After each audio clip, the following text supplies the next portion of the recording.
Hello friend, welcome to my channel. आज की इस वीडियो में हम लोग इतिहास का टॉपिक देखेंगे। इतिहास में हम लोग जीके का क्वेश्चन देखेंगे, क्योंकि जीके से क्वेश्चन बहुत सारे पूछे जाते हैं।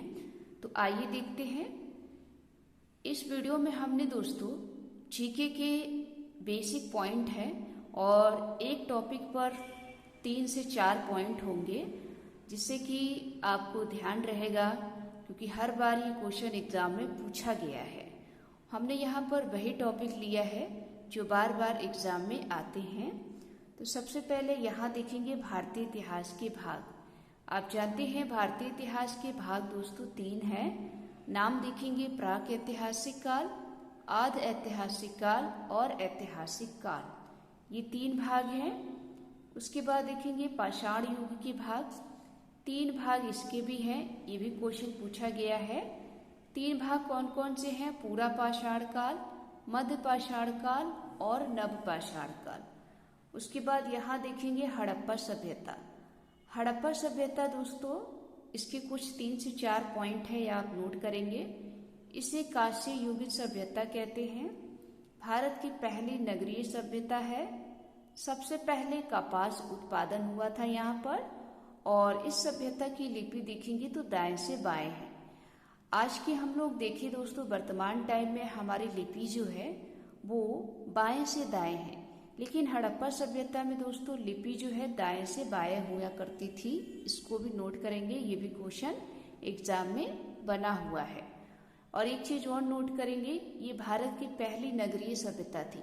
बहुत बार पूछा गया है, जब भारत में नगरों की खुदाई हो रही थी, जगह की खुदाई हो रही थी, तो सबसे पहले हड़प्पा नामक स्थान की खोज हुई थी, इसलिए इसको सबसे पहले भारत की नगरीय सभ्यता कहा भी गया है। उसके बाद देखेंगे दोस्तों सप्त सैंधव प्रदेश। सप्त सैंधव प्रदेश का मतलब होता है 7 नदी। तो ध्यान रखिएगा, ये नदियों से संबंधित है।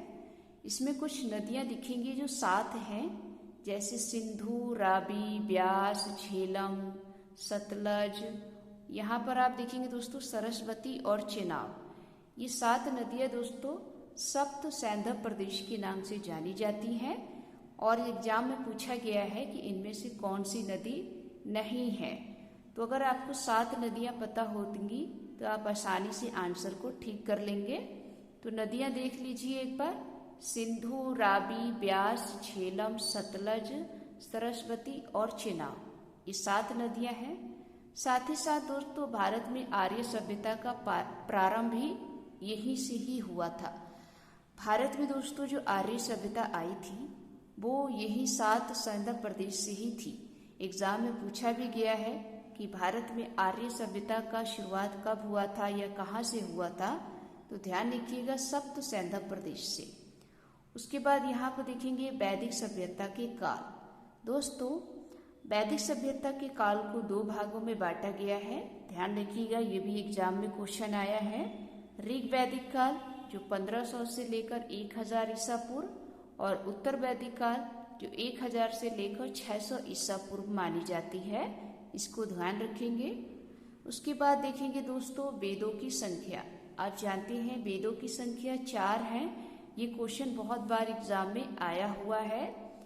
4 कौन कौन से हैं? ऋग्वेद, यजुर्वेद, सामवेद और अथर्ववेद। कुछ इसके पॉइंट नोट करेंगे। ऋग्वेद दोस्तों सबसे प्राचीन वेद है। सामवेद में दोस्तों संगीत का वर्णन किया गया है, और अथर्ववेद में दोस्तों तंत्र, मंत्र, जादू टोना का वर्णन हुआ है। ये बहुत बार एग्जाम में पूछा गया है कि संगीत का उल्लेख किस वेद में है। तो ध्यान रखिएगा सामवेद में, जादू टोना का उल्लेख अथर्ववेद में, और सबसे प्राचीन वेद ऋग्वेद है। आगे देखेंगे महाजनपदों की संख्या। आप जानते हैं कि महाजनपदों की संख्या दोस्तों 16 है, और इनको 2 भागों में बांटा है। 14 दोस्तों राजतंत्र महाजनपद हैं और 2 गणतंत्र। 2 गणतंत्र कौन से हैं ये ध्यान रखना है, बज्जी और मल।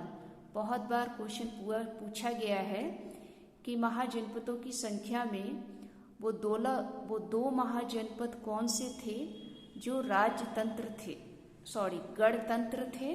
तो ध्यान रखिएगा बज्जी और मल, ये 2 ऐसे महाजनपद थे जो गणतंत्र था और बाकी 14 दोस्तों राजतंत्र महाजनपद थे। उसके बाद यहाँ पर देखेंगे दोस्तों भारत में यूरोपीय कंपनी का आगमन। आप जानते हैं भारत में कुछ कंपनियां आई थी व्यापार करने के लिए, जिसको यूरोपीय कंपनियां थी। ये कौन कौन सी थी? तो पहली कंपनी आई थी दोस्तों पुर्तगाली 1498 में, दूसरी आई थी अंग्रेज 1600 में, तीसरी आई थी दोस्तों डच 602 में और चौथी आई थी डैनिश 1616 में। इधर देखेंगे 5वें नंबर पर फ्रांसीसी 1664 और लास्ट में देखेंगे दोस्तों स्वीडिश 1731। वैसे दोस्तों बहुत सारी कंपनी आई थी, लेकिन जो बाकी कंपनियां थी वो मुख्य रूप से व्यापार नहीं कर पाई, ज़्यादा समय तक नहीं टिकी, लेकिन अंतिम रूप से इसे ही माना जाता है स्वीडिश को। तो पहली पुर्तगाल कंपनी ध्यान रखिएगा पुर्तगाली है, यूरोपीय कंपनी पुर्तगाली 1498 में, दूसरी अंग्रेज 1600 में, तीसरी डच 1602 में, चौथी डैनिश 1616 में, पांचवी फ्रांसीसी 1664 में और छठी दोस्तों स्वीडिश है 1731 में। तो ये दोस्तों इतिहास के कुछ इम्पोर्टेंट फैक्ट थे जो हर बार किसी न किसी एग्जाम में आते हैं और बहुत बार पूछे गए हैं। तो आपको ये वीडियो कैसी लगी? अगर अच्छी लगी हो तो प्लीज़ वीडियो को लाइक करें, शेयर करें और चैनल को सब्सक्राइब करें। मिलते हैं एक नेक्स्ट टॉपिक में। जय हिंद, जय भारत।